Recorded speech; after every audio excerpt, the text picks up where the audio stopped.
줌으로도 함께 참여하신 모든 분들도 오늘 말씀을 통하여서 내가 어떠한 깊은 물을 소유한 겸손한 자가 되어야 하는지 함께 말씀을 듣고 또한 결단하는 시간이 되기를 원합니다. 여름 이제 방학이 시작되었습니다. 여름 사역이 굉장히 많이 했습니다. 우리 부목사님들이 준비를 많이 하셔서 이제 하나하나씩 사역들을 준비하고 또 이제 하나씩 이제 해야 하는데요. 이 사역에 참여하신 모든 봉사하시는 분들 또한 기도로 중보하신 모든 분들 감사드리고 모두가 다 함께 참여하셔서 우리가 컨택 포인트를 하고 또 전도하고 복음을 전할 수 있는 귀한 그런 사역을 잘 감당할 수 있도록 여러분 참여하시고 기도해 주시길 부탁드리겠습니다. 먼저 우리 1절 말씀 함께 읽겠습니다. 1절 시작. 무리에게서 스스로 갈라지는 자는 자기 소욕을 따르는 자라 온갖 참 지혜를 배척하느니라. 네, 무리에서 스스로 갈라지는 자. 17세기 이전까지만 하더라도 공동체 안에 소속되어져서 공동체 안에서 자신이 맡은 의무 책임을 다하는 것에 대해서 그것을 당연하게 생각했습니다. 17세기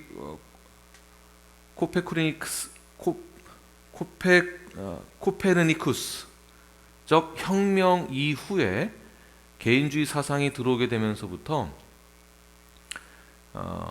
개인의 삶에 대한 자유와 권리를 주장하는 그러한 의식들이 많이 발생되었죠. 그러나 개인주의가 말하는 것이 무엇입니까? 공동체와 타자에게 피해를 주지 않은 선에서 자신의 개인적 자유와 권리가 있는 것입니다. 이것이 포인트입니다. 타자에게 또는 공동체에 피해를 주지 않은 선에서 자신에게 주어지는 자유와 권리. 요즘 시대에는 아예 타자와 공동체를 아예 배척을 하고 나한테만 좋다고 한다면 남이 무슨 생각을 하든 나와 무슨 상관이 있는가. 이러한 사상들이 굉장히 지배적으로 굉장히 이렇게 깔려 있는 것 같습니다. 오늘 본문에서 말하고자 하는 것은 무리에게서 스스로 갈라지는 자가 오늘날의 개인주의를 반대하는 뜻이 아니라 성경에서 말하고자 하는 뜻이 있습니다. 공동체가 가지고 있는 중심 또는 보편적인 원칙에 대해서 배척하는 자를 말하는 것이에요. 더 자세히 좀 더 쉽게 표현해 본다면, 그래서 이제 저의 말입니다. 내 고집대로 내 생각대로만 공동체 안에서 살아가고자 하는 자들, 자신이 속해 있는 공동체를 생각하는 것보다 나만 생각하는 것, 공동체를 생각하는 것보다 나 자신의 쾌락과 이익만 생각하는 자가 바로 무리에게서 스스로 떨어져 나가는 자다라고 볼 수 있는 것입니다. 그러나 한번 가정을 한번 생각해 보세요. 가정, 우리 패밀리를 놓고 나 혼자만 생각하는 분 계십니까? 우리가 절대 그렇게 생각하지 않습니다. 우리의 가족과의 관계에 있어서 그렇게 생각하지 않는 것이죠. 서로가 가정의 안녕을 위하여서, 가정의 건강을 위하여서, 가정의 하나가 됨을 위하여서 서로가 노력을 합니다. 한국에는 이혼한 가정들이 지금 굉장히 많아서요. 이혼한 가정들이 회복하는 그런 과정들을 이렇게 방송 프로그램으로 제작을 해서 하는 것을 잠깐 보게 되었습니다. 이혼한 가정에서 자라난 자녀들이 얼마나 불완전하게 성장했는지, 그나마 조금 건강하게 성장한 자녀들이 다시 부모가 재결합하기 위해서 얼마나 많은 노력을 하고 상담을 하고 안전한 가정을 꿈을 꾸고 그 그림을 자녀들이 그리는 것이죠. 오직 자신의 이익을 위해서만 살아가는 자들은요, 공동체를 위험에 빠뜨리게 합니다. 공동체를 재난에 빠뜨리는 거예요. 그 공동체 우리 교회라고 한번 생각해 보십시오. 그래서 무리에게서 스스로 떨어져 나가는 자는 자신에게만 이익을 갖고자 하는 자이며 이러한 자는 공적인 일에는 무관심한 자다. 자신의 일만 생각하는 자. 그래서 이 공동체에서 떨어져 나간 사람은 과거에는 내 스스로 생존할 수 있다라는 생각을 절대 하지 못했습니다. 공동체 안에 있어야만 공동체 안에서 보호를 받고 공동체 안에서 서로 협력하여서 공동체 안에서 서로 지지를 받고 지지해주고 공동체를 위하여서 헌신함으로 공동체가 세워진 것을 생각했었죠. 그래서 여기서 떨어져 나간 자를 뭐라고 불렀냐 하면 이디엇이라고 불렀습니다. 이디엇. 원어로 보게 되면 이디오테스가 무슨 뜻이냐 하면 배려가 없는 자입니다. 그래서 공동체에서 떠나 자신의 이익만을 생각하는 자를 이디엇이라고 말을 할 때에는 이디엇의 뜻이 fool. 바보스러운 것. 그러니까 저희가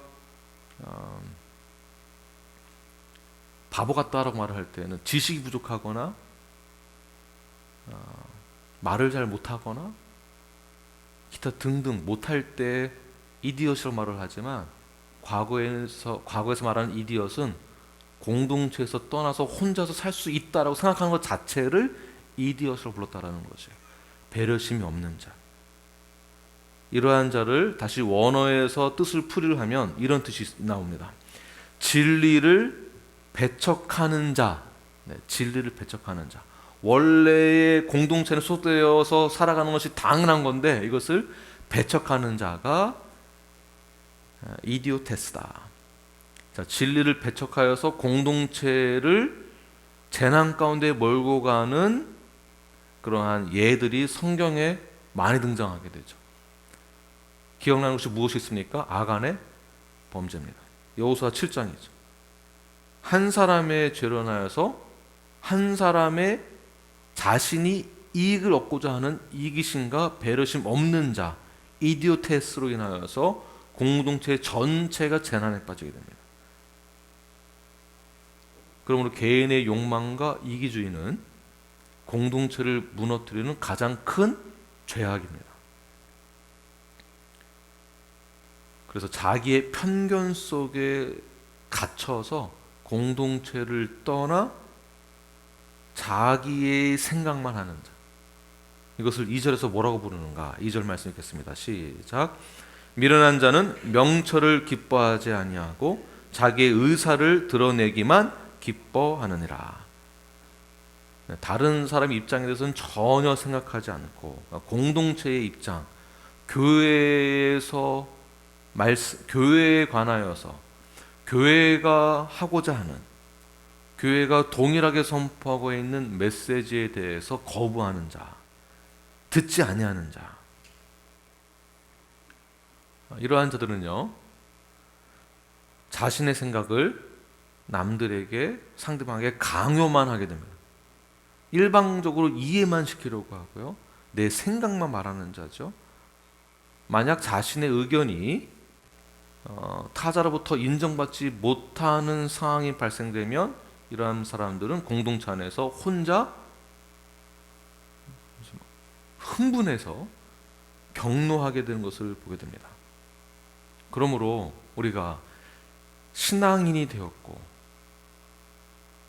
믿는 자가 되었고 하나님의 자녀가 되었다고 한다면 교회에 출석하는 것만으로 끝나는 것이 아니라 공동체를 위하여서 내가 어떠한 입장으로, 어떠한 자세로, 어떻게 헌신을 하고 어떻게 말을 해야 하는지에 대해서 깊이 생각하고, 그것이 부족하다면 이 부분을 놓고 기도해야 하는 것입니다.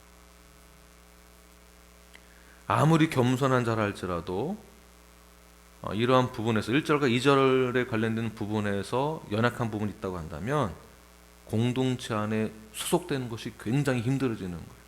대화가 단절되고 누구에게도 인정받지 못하게 됩니다. 그러므로 이러한 부족한 부분이 있다고 한다면 이것을 깨닫게 해달라고 기도해야 하며, 우리 형제 자매들이 와서도 이런 부분이 드러나게 됐을 경우에는 그 부분을 놓고 그 형제와 자매를 위하여서 기도하는 것이 공동체의 의무와 책임입니다. 그냥 비판만 하는 것이 아니라 내가 대안이 되어지고 내가 그를 위하여서 기도해야 하는 것입니다. 그 약점을 해결해 달라고, 성숙하게 해달라고, 지혜와 훈계를 달라고 기도하셔야 됩니다. 이 부분이 해결되지 않으면 미련한 자, 어리석은 자로 남아있게 됩니다. 미련한 자, 어리석은 자는 공동체에 해가 되는 것이겠죠. 그래서 3절 말씀에서 이렇게 표현합니다. 3절 말씀 시작. 악한 자가 이를 때에는 멸시도 따라오고 부끄러운 것이 이를 때에는 능욕도 함께 오느니라. 악한 자는 멸시가 따라오고 부끄러운 일이 있을 때에는 능욕도 따라온다. 멸시와 능욕. 자, 멸시와 능욕은요, 의로운 자 또는 공동체를 고난당하게 하는 거예요. 멸시와 능욕. 그러므로 1, 2, 3절에서 말하고자 하는 것은 공동체에서 내가 어떻게 해야 하는가를 강조하고 있는 것입니다. 그렇다면 공동체를 위해서 헌신하는 자의 말과 삶의 모습은 어떠한 것이 있어야 되는 것일까요? 4절 말씀 읽겠습니다. 시작.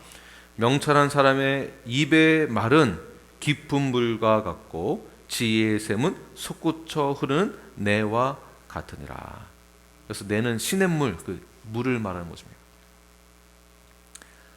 깊은 말은 무엇이냐 하면 지혜로운 자의 심오한 사상과 지혜가 중단되는 거 없이 계속 흘러나오는 거예요. 깊은 물. 저는 한국에서 제 기도원에 지하수를 파본 적이 있습니다. 그래서 지하수를 기계로 이렇게 파가지고 물이 솟아나오는데요, 한없이 나오는 거죠. 한없이. 네. 물이 안 나올 것 같으면은 펌프 그 모터를 탁 파워를 키면은 물이 뭐냐 하염없이 나오는 거예요. 상수도 정부에서 어떻게 해줘야 나오는 것이 아니라 지하수 물은 한없이 흘러나오는 것입니다. 자신에게 있는 깊은 물이 계속 흘러나오는데, 흘러나오는 것이 심오한 사상과 지혜의 말, 이 말이 계속 흘러나와서 우리 이웃들에게 영향을 주는 것입니다. 공동체에게 큰 유익을 주는 자예요. 1절부터 3절까지는 공동체에 재난을 주는 것이고, 4절에서 말하는 자는요, 공동체에 큰 유익을 주는데 잠시 잠깐 이례적인 이벤트성의 유익이 아니라 끊이지 않는 흘러넘치는 유익입니다. 저는 우리 모든 성도 여러분들이 이러한 깊은 물을 소유한 하나님의 자녀들 되길 간절히 축원합니다. 끊이지 않는 깊은 물 속에서 나오는 여러분의 지혜의 말, 그 영향력이 모든 사람들에게, 우리 공동체에 큰 유익을 끼치는 우리 뉴라이프가 되기를 간절히 축원합니다. 자, 이 물 하면, 물이 흘러나온다면 무엇이 생각나십니까? 에스겔 47장이 생각나죠. 네, 문지방에서 흘러나오는 물이 발목, 무릎, 허리, 나중엔 다 채워져서 강을 이루게 되잖아요. 강을 이루게 됩니다. 물이 하도 넘쳐 흐르니까.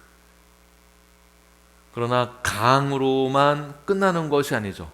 그 강가에 있는 수많은 나무들에게서 무엇이 나옵니까? 열매가 맺혀지는 거예요. 물이 닿는 곳에는 각종 열매가 맺어지고 그 열매가 끊이지 아니하는 것. 시들지 않고 날마다 새로운 열매를 맺게 되는 거예요. 얼마나 좋습니까? 우리 건강한 교회의 역할을 우리가 잘 감당할 때 끊이지 아니하는 깊은 물과 지혜의 샘이 넘쳐 흘러나서 강만 이루는 것이 아니라, 교회만 커지는 것이 아니라, 이 물이 닿는 모든 나무는 좋은 열매를 맺는 것. 그 나무는 영원토록 시들지 않을 것입니다. 이러한 영향력을 끼치시는 저 여러분이 되길 간절히 축원합니다. 반대로 악하고 미련한 그러한 물의 영향을 받는 나무들은, 오염이 된 물의 영향을 받은 나무들은 어떠한 열매를 맺을까요? 병들어 시들어 죽게 되거나 열매를 맺더라도 썩은 열매를 맺게 될 것입니다.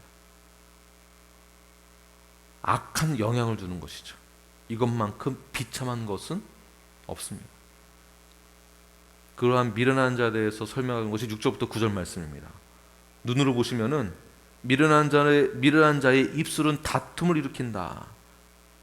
그의 입은 매를 자청하고, 미련한 자의 입은 그의 멸망이 되고, 그의 입술은 그의 영혼의 그물이 된다. 9절, 자기 일을 게을리하는 자는 패가는 자의 형제니라. 그러니까 지혜의 말이 아니죠. 악한 말과 행동, 그의 삶 자체가 피를 마르게 하는 삶이 되는 거예요. 다시 말해서 미련한 자가 가장 많은 곳이 어디라고 볼 수 있겠습니까? 세상이라고 보고요. 이 세상이 그렇다라는 것이에요. 이 세상의 영향을 받으면은 패가 망신한다. 이 세상은 불완전한 세상입니다. 죄 많은 세상, 불안한 세상. 그러나 이 세상을 살아가기 위하여서 우리가 가져야 될 자세는 이 세상보다 더 높은 곳을 바라보면 되는 것이겠죠. 이 세상보다 더 나은 곳을 바라보면 되는 것입니다. 이 세상보다 더 좋은 곳을 바라보면 되는 것이에요. 우리에게 깊은 물과 지혜의 샘을 허락하신 분이 누구이십니까? 바로 여호와 하나님이십니다. 그분이 가장 깊은 물을 소유하고 계시며, 그분이 완전한 지혜의 샘물을 소유하신 분이십니다. 10절 말씀 함께 읽겠습니다. 시작. 여호와의 이름은 견고한 망대라. 의인은 그리로 달려가서 안전함을 얻느니라. 여호와 하나님이 우리의 무엇이 되십니까? 망대가 되신다. 망대가 높은 탑이잖아요. 그 높은 곳을 바라보면 된다는 것입니다. 여호와의 망대는 가장 안전하고 넘어지지 않으며 쓰러지지 않는 망대예요. 하나님의 속성을 상징하고 있습니다. 전지하시며 전능하시며 영원하시며 완전하시며 거룩하시며, 그는 신실하신 분이시며 흔들리지 아니하시는 분, 그분이 우리를 인도해 주십니다. 그분이 우리와 함께 하십니다. 우리가 그분을 바라보고 나아가기만 하면 우리 역시 깊은 물을 소유하고 지혜의 샘물을 소유하게 되는 것입니다. 그분이 우리의 반석이 되시고 우리의 산성이 되십니다. 환난 날에 우리의 피난처가 되어주시는 분이십니다. 그분에게 다가가십시오. 그분에게 나아가십시오. 높고 높은 완전한 흔들리지 아니하는 그 망대를 바라보십시오. 완전하신 그분에게만 나아가면 우리도 안전한 그분의 날개 안에 우리 역시 깊은 물과 지혜의 샘물을 소유하게 될 것입니다. 이러한 지혜를 가지고 나아가시는 저 여러분이 되길 간절히 축원합니다.